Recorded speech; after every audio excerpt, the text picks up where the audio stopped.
celebrated skier folks and qualified to smirk. I've skied more hills than any man from Frisco to New York. But talking about the skiing I've done is my one and only quirk. Hello, my name's Bob Braudis. I was the sheriff in Aspen for 24 years. I moved here in '69, and I've got some stories to tell. Really interesting stories, but I'm going to have to change the names to protect the guilty. Let's start off with, do this chronologically. You're a Southie. What does that mean? What's your heritage? Southies has a reputation. It has a connotation. How did that experience shape you? And so let's go back. My first memories were as an infant, maybe 1 year old, at the Squantum Naval Air Force Base in Squantum, Massachusetts. I was born while my father was at sea during World War II on a merchant freighter that was carrying troops between here and Europe. I remember seeing a telegram from ships at sea to my mother saying, "I hope the snotty-nosed bastard is healthy." That was his welcome to me to the world. I woke up one day in a crib on a Naval Air Force base post-war, and then we moved shortly thereafter to Dorchester, and a couple of years later we looked at an apartment in South Boston.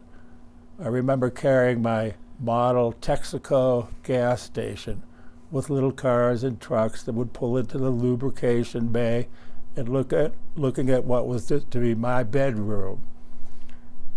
I was maybe 3 at the oldest. Anyway, most of my memories from 3 to 15 were growing up in South Boston, Massachusetts. I didn't know its reputation for crime and for the mob and for the Winter Hill Gang and for Whitey Bulger until I became a young teen. Then I realized that every block in my neighborhood had a gang. I was a member of a gang. Shortly thereafter, I was sort of promoted to be the gang leader, and we did some bad stuff. We didn't go out intentionally to hurt anybody. On occasion we did, but ripping people off, ripping businesses off, spooking houses was all part of the sport. The Boston police hated me and my gang, and when they caught us doing something wrong, they would kick our asses. They would beat us up. And we would lay there on the street saying, "That's okay, but please don't call my mother." The biggest fear was we'd get home and Mom had got a call from the Boston police. That happened more than once. I went to all Catholic schools from kindergarten till high school. Through high school, the Sisters of Charity of Nazareth at St. Bridget's School got me for 8 years. Then the Jesuits got me for the next 4 years. Then the University of Buffalo got me for the next 6 years, which it took me to get a bachelor's degree in history. So that is a very brief compilation of my life from Southie to Buffalo. The big change in my life came when we moved from South Boston to Buffalo. My dad, who was a corporate transfer, bought a house in an upper middle class neighborhood in Buffalo. All of a sudden I was invited to events that I didn't even know what they were. They were debutante parties. I had to buy tuxedos. At first I rented them, and I started buying them. When I moved out here, I brought 6 tuxedos with me. They sat in my closet for about 4 years, gathered a lot of dust. I took them to the thrift shop. I went from the sort of upper class East Coast to the Wild West in 1969. Thank you. You were made the leader of your gang. Are you a natural leader? Talk about that, if you will. Without aspiration or a will to become a leader, in gang societies, power flows upward. You don't announce you're the leader. The gang members make you the leader.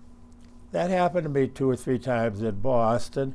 When I moved to Aspen, I was pretty much low profile until I became a deputy sheriff, hired by my mentor and the guy who taught me mostly of what I know about law enforcement, Dick Keenest, Sheriff Dick Keenest. I was elected the first patrol director under his administration. The rank and file of deputies under Dick Keenest, democracy form of management, decided to have the deputies elect their leader, and I got elected patrol director. And I sort of climbed those rungs of the Dick Keenest Sheriff's Office ladder until I was the director of operations.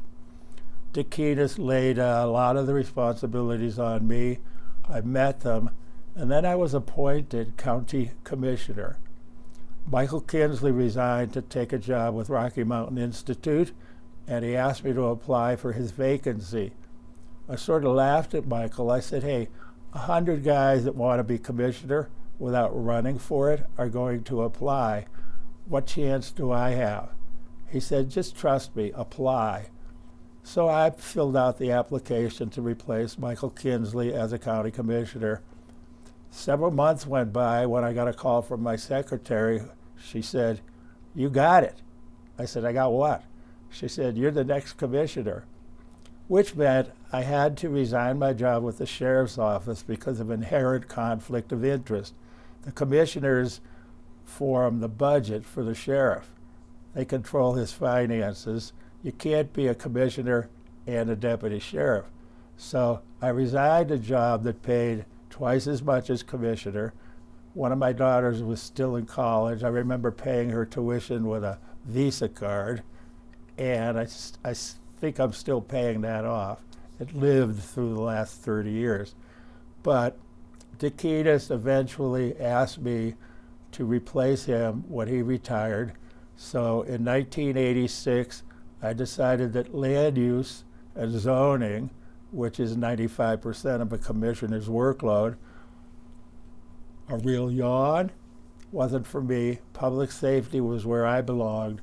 So in '86, I ran for sheriff, and I was successful. And then I was re-elected 5 more times. So I served 6 4-year terms as sheriff, and I retired in 2011. So every step of the way, there's people identifying you as a leader, as someone who can do this, moving up, moving up, moving up. And what are your qualities, do you think, that people notice? I mean, now you're extremely articulate. You're tall, big guy. A lot of leaders, corporate leaders, are not short. What else? Tell me about you and how other people saw you as a leader. Is that a fair question? Well, Putin is 5'6", and he is a world leader. So height and leadership are not always equatable. I was told that my size intimidated people. I disagreed with that because I never used intimidation as an intentional tool. I think my leadership came from honesty and calling it like it is, and then being able to, as you said, articulate the issues to whoever the real leader was. Dick Keenest was my boss. Half of the problems that I had to solve were caused by another one of his employees, a high-ranking employee who didn't agree with Dick Keenest nor I on philosophy, especially related to law enforcement. So he would cause problems and I would solve them. And eventually Dick Keenest made the decision that he wanted me to replace him, and I did. So it was a natural progression, something I never dreamed of as I grew up hating policemen, hating the establishment, hating control, being a rebel. All of a sudden, I was authority.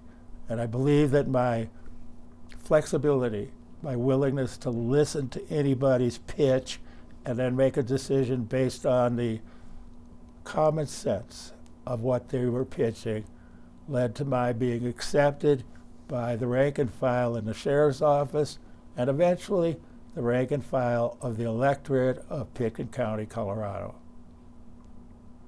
How did you make that transition from being the rebel? Where did the light switch flip from being a guy in trouble with the police to being the police? I think that my identity with people who were oppressed and victimized by the government and the police departments, my empathy and my experience as a victim of that oppression led me to become a better cop. As a rookie deputy, I was a baby. In those days, you got a 1 week on-the-job training, and they turned you loose with a badge and a gun. It was sick. It was crazy.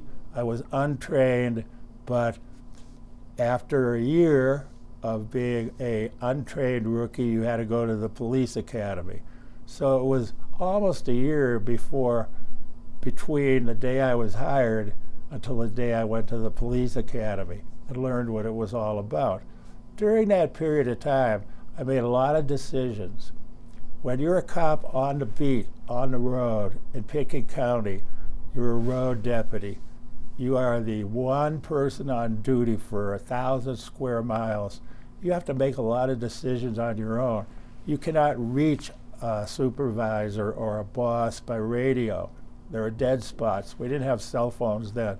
So you were pretty much on your own. You had to make your decision and then justify it, right or wrong. And I guess I made a lot of right decisions, at least with my administration and with the citizens.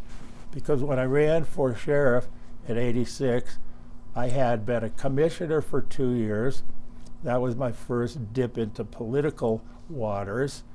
And then for the next several months after that, after I decided to run for sheriff, people started writing me letters, calling me, saying, "You're the guy." So I got a lot of encouragement from the citizens, many of whom I had arrested. Guys that I had popped for various crimes came to me and said, "You treated me so well, you got my vote." That made me feel good. There was a good feeling about me running. And I knocked on every door in Pitkin County, from Redstone to Meredith to Independence Pass. I wanted everyone to get to know me. And it was a real wake-up call. People were offering me drugs, come on in and have a drink. People understood that I was not the pure voice of authority, that I was one of them. And I think that continued till the end of my career as a cop. People weren't afraid that I was a part of the non-empathetic establishment. Terrific.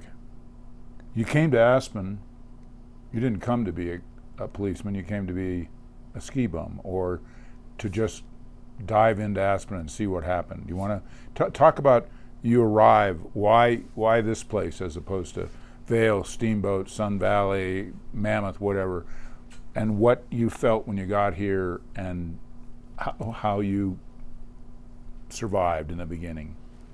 Well, I'd been here at 65 on vacation, and as I told you the other night in Woody Creek, every night it snowed, and every morning the sun was out and the sky was blue. After skiing in New England and Western New York on ice, where you had to sharpen your edges every run, I realized there was a form of skiing that I had never tasted. So that was the main reason I came here. My wife and children and I bought a condo at Le Clairvaux, Durant and Original, for $30,000 in 1969. We sold it a couple of years later for $35,000, and I said maybe my career should be in real estate. Wrong. Anyway, what I really wanted to do was open a bar and restaurant. I made deals to buy the pub through a real estate guy, and at the 11th hour he called me and said, "Hey, the guys you're buying it from don't really own it." That deal went down the toilet. I partnered with Al Stromberg, who had sort of a gourmet restaurant below Crossroads Drugs. And I partnered with Maurice Toulier, a French chef. All of those restaurant deals fell through. And it's probably the best thing that happened in my life, because unless you know the restaurant business, unless you're willing to spend 8 nights a week at your restaurant, you're going to fail. So I would have failed in the restaurant business. So I decided to teach skiing, which many of my friends did. In 1976, we went through the whole Christmas season without a flake of new snow. No one was teaching skiing, no one was getting paid, there were no lift operators getting paid, ski patrolmen were unemployed. I needed work, I needed to support my family. There were 2 ads in the Aspen Times, one for a city patrolman, one for a county deputy. I applied for both. Marty Hershey was the police chief, Dick Keenest was the sheriff. Dick Keenest offered me the job first. I took it, and the rest is history.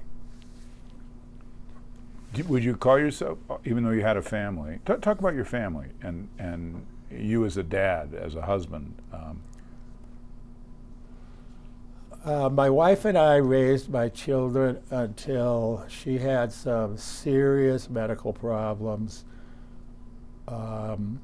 We split custody after our divorce, and on a very poignant night in around 76, I had the kids for the weekend. I took them home to her house, and she said in front of them, "I don't want them anymore." I was dumbfounded. The kids were hugging my legs. I said, "Get in the car." I went back to my home in Woody Creek, and I called my lawyer. And a year and a half, 2 years later of seeing therapists and psychiatrists, the judge awarded me full custody. Then my ex-wife, the mother of my children, at the age of 42, died of an aggressive form of bone cancer. So I became a single father of 2 daughters in Aspen, Colorado. Friends of mine from the East Coast, Boston, New York, said, "How can you raise girls, young girls, in Sin City, Aspen, Colorado?" I told them honestly, you know, my kids can walk home on Main Street at 3 a.m. and I will not worry. This is a crime-free county in the middle of a state that has a normal amount of crime, but Pitkin County is very peaceful. Don't worry about me or my children. So the girls grew up here and you were a single dad? The girls grew up here. I was a single dad. I remarried in 1989. I married a local rancher. My girls were by then adults. One was at the University of California, San Diego. The other one was married. Both of my daughters have 2 children each, so I have 4 grandchildren and 1 great-granddaughter. So I've got a long string of DNA that we laid down in Pitkin County in the late 60s. At one point in our conversation the other day, you alluded to yourself as a freak, a hippie. So your girls go away, or when did all that happen? I mean, so far, what you sound like is the most responsible guy in the world, and I don't equate that to freak and hippie. Well, I wasn't the best father in the world, but I was a damn good one. My one daughter never went away. She married a local guy and raised her family here. My other daughter went to UCSD, San Diego, got a degree in urban planning. I went to her graduation in La Jolla. She said, "Daddy, I want to spend the next 3 months working for the city of San Diego as a lifeguard." She had a job prior to that as a lifeguard. She was doing reef rescues, surf rescues. She loved being a lifeguard. I said, "Sure." In September, I had her a gig at the Aspen, Pitkin County planning office as an intern. She wants to be a planner. This is a great learning experience. She called me and said, "Hey, Daddy, you're going to hate me." I said, "Why?" She said, I don't want to be a planner. I want to help people. I said, what does that mean? I want to be a physical therapist. Well, what does that mean? Another 2 years in college. Okay. So Heidi came back here and worked as a physical therapist for 20 plus years in Basalt, retired recently, and now is a massage therapist.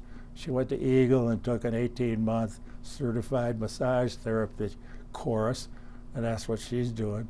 My other daughter, Stephanie, is working for the Ballantine collection of flooring, marble, granite, you name it, carpets, a local company. So they're both here. All of my grandchildren and one great-grandchild is here. Let's go back to, again, you're the responsible, loving, caring, great father. Where did this reputation or perception of you being a wild man, a so-called hippie, or someone out of the conventional picture, was it accurate, or did people say that about you? Well, when I left my job with a multinational corporation, Dun & Bradstreet in New York City, I let my hair grow. My mother started calling me Cochise because of my long black hair and my skier's tan, and I started hanging with ski bums. We were all dope smokers. We were all mainly using drugs because someone told us not to. As an aside, I smelled more weed being smoked downtown Aspen at night in 1970 than I do today when it's legal. It's sort of a weird juxtaposition. And then a lot of us said, hey, now that it's legal, the state is now our partner in the taxes and the profit. You know, we don't really have it doesn't have the cachet that it did. But back then, we were all flying our freak flags, at least all of my friends. We let our hair grow, we smoked dope, we skied a lot, we didn't subscribe to the IBM or the General Motors corporate ethic.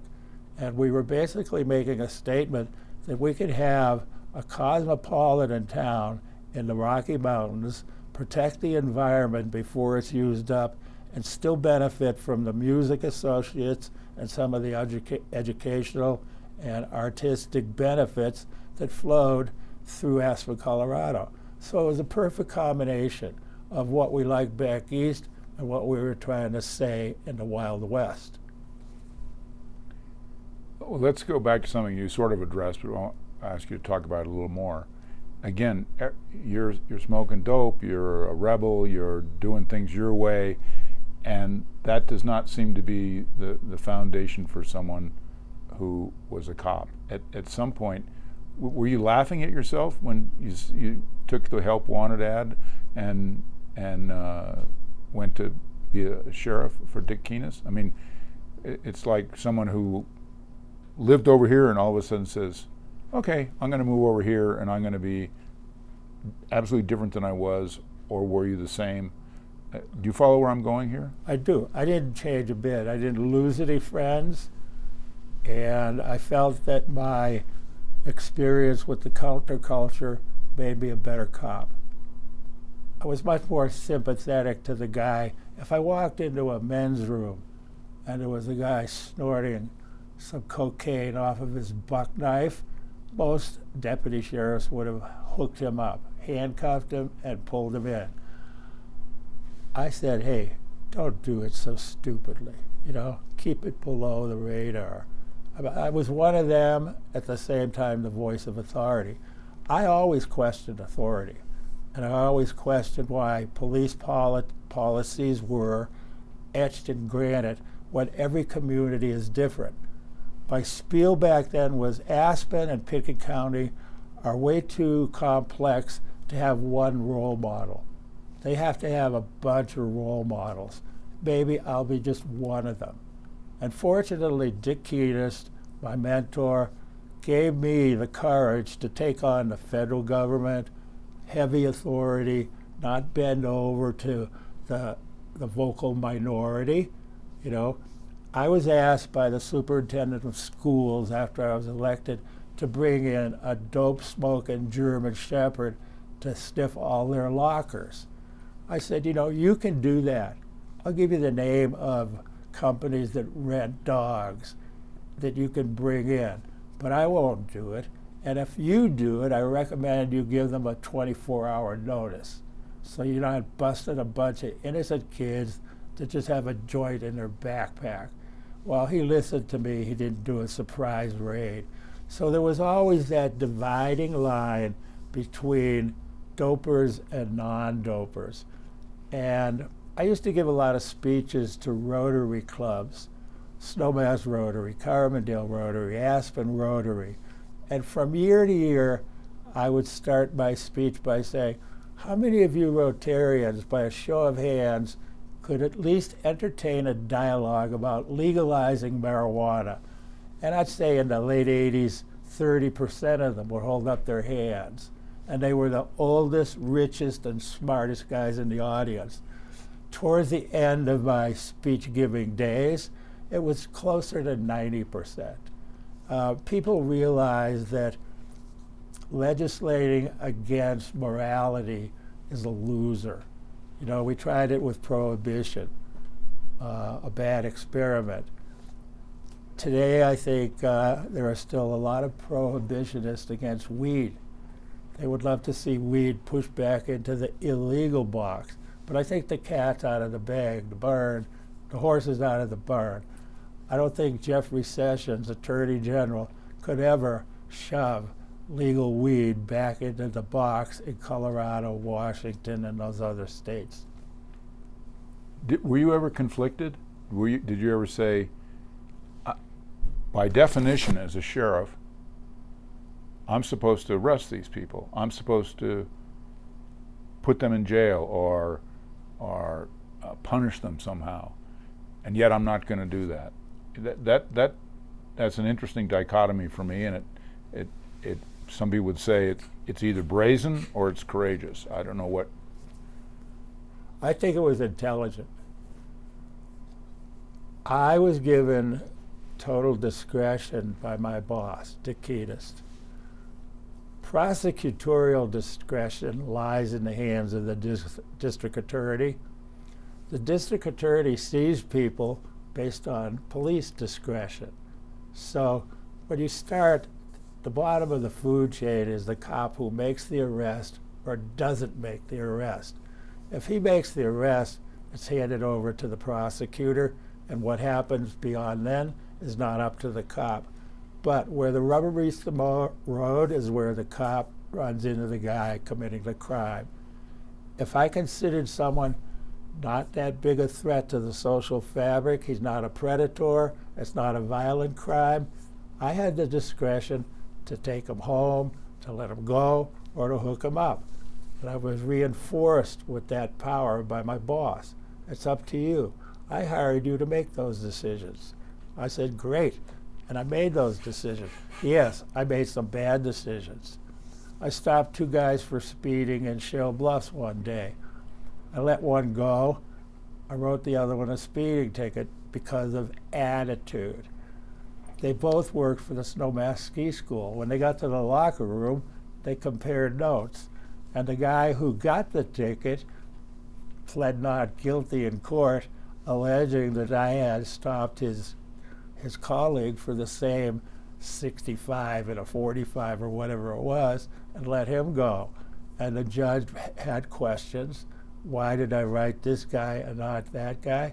And I said, the first guy said, sorry, I was speeding.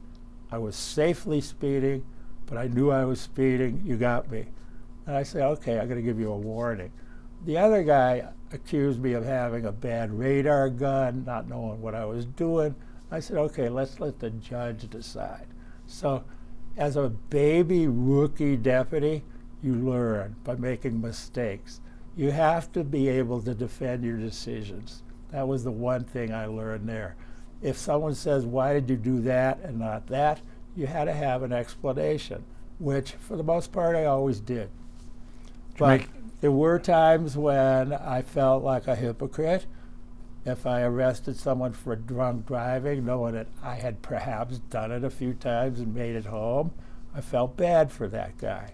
But my own feeling bad for that guy, I think, reinforced my humanity as an authority figure. Did you make any big mistakes? You have anything you regret when you look back? All the mistakes I made were personnel related, and there weren't many. You know, it was firing someone who shouldn't have been fired or hiring someone that shouldn't have been hired. When you're hiring men and women that you're going to pin a badge and hand a gun to, you have a lot of thoughts that you have to run through. Psychological testing, background check. The biggest mistakes I made, and there weren't that many, were hiring people that shouldn't have been, or not hiring someone that maybe I should have, or firing someone that didn't deserve to be fired. And I can count those on one hand. So I made very few mistakes. Some of the psychic pressure on me was that knowing that I was living the life of a semi-hypocrite. Most of my friends were total dopers, and they were very discreet. I was never put in a compromising position, but I knew what they were doing. And if someone got brought into the jail for doing the exact same thing, someone maybe I knew, I felt a little bad, like that cop arrested him, I might have let him go on this one. But that's just a part of any profession. You're going to make decisions. Some of them are going to be right on. Some of them are going to be way off. I didn't make too many that I considered way off. Aspen had to be a special place to accept that and to keep re-electing you. It wouldn't have happened in Vail. I don't think it would have happened in most places. What was the character of this place that accepted your point of view on law enforcement? Well, I beg to differ. I think if I had wanted to be, I would have been the sheriff of Detroit or Cleveland or any place I wanted. By appealing to what I just articulated to you, the sentiment that a cop should be flexible. Nothing is black and white. The law is black ink on white paper, but I did most of my business in the gray. I got most of the problems that I resolved in the gray without having a guy in a black robe, a judge, making decisions about your life. I would get you to agree with me. Let's make this decision together. We'll keep you out of the court system. We'll do this, that, whatever it is, but you don't need to sit in front of a guy in a black robe who doesn't even know you. So it was a personal touch. We've had suicides here, as you know. Most of them are people we knew. One of my deputies called a friend of his who had been a New York City cop for 30 years. I said, how many suicides do you see a year? And the guy goes, 200. How many of them do you know? None. Well, we might see 8 or 10 here. How many do we know? 8 or 10. It's pretty, it's a small town. You take away the tourists and the guest pillows in the off season and throughout the rest of the year, the heart of this community are the locals. They show up for funerals and fundraisers, but they're always here. And those are the people that we were dealing with throughout 12 months. You know, we have the tourists for 3 or 4 months in the winter, a couple of months in the summer, but the people who voted for us or voted against us are here all year long. And that's who I identified with. I had as much sympathy and empathy for a single mother with 3 kids at Lazy Glen than the bazillionaire on Red Mountain whose burglar alarm was going off every night because of a malfunction. He wanted to know I wouldn't come to his house before I'd go to a 911 call at Lazy Glen, and I'd explain to him why. It was all logical. I consider myself a semi-intellectual. I'm not a genius. I have a good education, and I used it.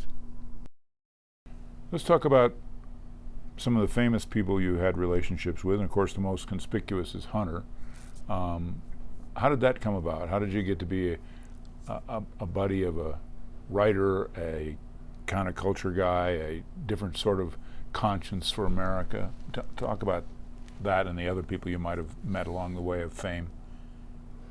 Before I met Hunter, I read everything that I could, mainly a Rolling Stone.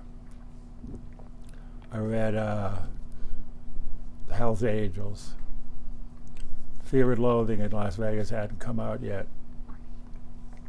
He decided to run for sheriff of Pitkin County after promising Joe Edwards if Joe would run for mayor, Hunter would run for sheriff. Joe ran for mayor, lost by 5 votes, I think, to Eve Holmeyer. Hunter had to live up to his end of the bet or the agreement, and in 1970 he announced he was running for sheriff. I signed up with his volunteers. My job was to get ski bums to register to vote. And I had a lot of friends with long hair, skied every day with me, were living in vans at the Highlands parking lot, or in someone's basement, or in a woodshed, or in their car. So in order to register to vote, you had to put down an address. And they would write, general delivery.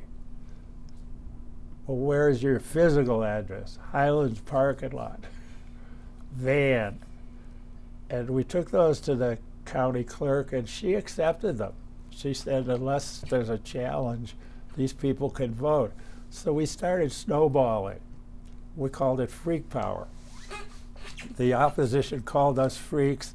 That's when Hunter shaved his head, because they were calling him a long-haired freak. And now he could call his opponent, Carol Whitmire, a long-haired freak. Anyway, we went out and we registered as many hippie ski bums as we could. We felt that we were snowballing towards victory, and we lost. So most of us said we tried, and then we went skiing. But a few of us came back to politics or government. You know, I came back to being a cop. Michael Kinsley became a commissioner. Bob Child, Dwight Shellman, all of these people who agreed with Hunter on preservation of the environment as well as the stupid drug laws, etc. All of those people eventually became elected. Dick Keenest was going to be under sheriff under Hunter, had Hunter been successful. Dick Keenest, who was a certified cop, was going to be his chief deputy. Dick Keenest is the guy that hired me. So that family we sort of formed in 1970 spread and still exists today in the politics of Pitkin County. You're not going to get elected here saying, elect me and we'll pave paradise and put up a parking lot. It's save the water, save the air, save the quality of life. And as I've said, security and safety are a huge component of quality of life. And you're very safe here in Pitkin County, statistically. One reason for that is the people here have too much to lose. You know, if you win a fight these days, you're going to lose the lawsuit. If you beat the crap out of some guy in a bar, he's going to sue you and wind up with your real estate or a big chunk of your wealth. So people here, I think, are very nonviolent. They have too much to lose. Domestic violence pervades the whole socio-economic spectrum. Rich guys beat up their wives, poor guys beat up their wives. We have domestic violence, and we do a real good job on it here. When I was a baby deputy, if you and your wife got into a brawl, it would be, hey, you got a friend you can stay with tonight? Yeah, you get out of the house, kiss and make up tomorrow. Today, if there's probable cause that a crime was committed, the cop has to make an arrest. The women's lobby has moved cops into the 21st century through legislation. That's a big change. So most of our arrests for assault are misdemeanor domestic assaults. I had 2 years in the mid-90s where I didn't have one felony assault in Pitkin County. So we have to fill out FBI crime statistics annually. 2 years in a row, we had no felony assaults here. So, Aspen, if a Venusian came from Venus and landed here, and came up to me and said, "You're an Earthling. All Earthlings have product. What's your product?" I would go, "Peace. Peace is my product, and business is damn good, right here in Pitkin County." So, keeping the peace is I think, the prime job of cops, keeping the peace. Fabulous. Talk to me a little bit more about Hunter and how you might have influenced him and how Hunter Thompson influenced you and why there was a depth of the friendship that there was. He always respected my education. Would you start with Hunter Thompson? Yeah, Hunter. Hunter and I met in early 70s. We met when he was running for sheriff, but he wouldn't remember me. We started seeing each other socially right after then, and when I became a deputy in 76, I became a more valuable friend to Hunter. He would call me about various issues. When I got elected sheriff, I became a much more valuable friend, and Hunter would ask for my help in resolving certain problems he had. But I realized that he was a fair broker. If I needed advice on a hair-thin moral question, could go either way, I would always run it by Hunter, and he would always at least give me the benefit of his opinion. I didn't always follow it. Sometimes it was crazy, other times it was highly intelligent. So Hunter and I became real good friends over football, gambling, talking about philosophy one-on-one. My favorite nights at Hunter's house were when it was just me and Hunter, and we could get into each other's head. I would ask him loaded questions, he would answer, then he'd fire back. He told me that as a journalist, he never learned a thing while he was talking. He said, "If you want to learn, listen." Those are the things that I remember. The guy was a genius in certain areas. As a journalist, gonzo journalism to me is heavily fact-based, where the facts are all checked, coupled with a heavy dose of imagination. So he could say everything that he got out of the fact basin, put it into his story, and then throw in his acid-fueled or alcohol-fueled or weed-fueled or all of those fueled imaginations and write some stuff that was very popular. I was never a big fan of the imaginative stuff, but I loved his journalism. And he wrote some good stuff about Nixon, you know, who we all sort of hated. If you lived in Aspen, you had to hate Nixon. He tried to stay out of local politics. It was hard to get him to go on stage at the Wheeler. He did it for the community school, George Stranahan's pet school. He did it for a few other causes, but he didn't like fouling in his own nest. He'd much rather take on national or international issues than local issues. But we did pick up the anti-737 cause at the airport, and we won in every precinct in Pitkin County against the ski company, who wanted 737s on final, 2 minutes out, 10 minutes out, one taken off. It would have been cruise ship tourism, you know, drop off 200 people every 10 minutes. We fought that mainly because Woody Creek was in the flight path, and Woody Creek spread the word throughout all 14 precincts. Even Redstone voted against expanding the airport. So we won that one big time. That was a local fight that we're proud of. Will you take off your glasses for a moment and let us look in your eyes? And how about this? This is a trite question, but it produced an interesting answer, I think. What do you want people to remember you for, think of you for? Your contribution, your values, your lifestyle, your ideals? What is it that, everybody should know and think about Bob Braudis? That I like to solve problems on an easier plane that government had dictated. That's that gray area.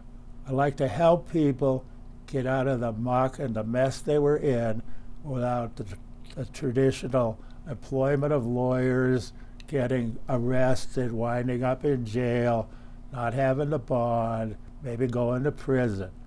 I tried to resolve those problems extrajudicially through a street corner plea bargain. And what about now? You're not in law enforcement. Who's Bob Braudis now? What fills you up now? What do you regret? What do you treasure? I feel a lot of love in this community. I've arrested a lot of people. My deputies have arrested a lot of people. 99% of the people I run into go, hey, thanks for the help. You helped me in 1979, or your deputy helped me last year. I think I have spread that, let's try to help people instead of punish them. I've spread that ethic throughout the people who worked for me and the people who work for my successor, Joey DeSalvo, who's as good or better a sheriff as I ever was. He has a big heart, I have a big heart. We try to solve problems without milking the blood out of the participants. The system can be very cold and black and white, but if you get the right person, we can refer you to Health and Human Services, to your pastor, to a psychiatrist, as opposed to hooking you up and throwing you in jail. Running a jail is a part of the duty of every sheriff in Colorado. It was the least favorite part of my duties. I didn't like putting humans in cages, just to warehouse their flesh until they could make bond or get an adjudication. Back in the late 60s, early 70s, my friends and I would open all the dog kennel cages and let all the strays out, because we didn't like to see dogs shivering in an outdoor cage back then. The same friends shot out the first traffic light at Main and Mill. We didn't like change. You have to absorb change. Change is going to occur. So I feel that even though I've seen a lot of change here, part of my legacy will be trying to hold it back, trying to keep the community policing ethic here, as opposed to bringing in people from out of jurisdiction to police people in Pitkin County. There's an old saying that unexamined life is not worth living. I presume you've examined your life and that you are proud of what you've done and fulfilled by it and content. Are those fair characterizations? I don't have an awful lot of guilt hanging over my head. You know, we all do. And if you dig deep enough, you'll find something that, you know, I shouldn't have done that. But I was born and raised a Roman Catholic. Guilt was whipped into us. I was an altar boy. I thought of becoming a priest. My mother talked me out of it. I thought of becoming a doctor. Medical school talked me out of that. I thought of teaching history. I got a degree in history. But I moved here, I became a ski bum, and then a cop, and then a sheriff. I don't have many regrets.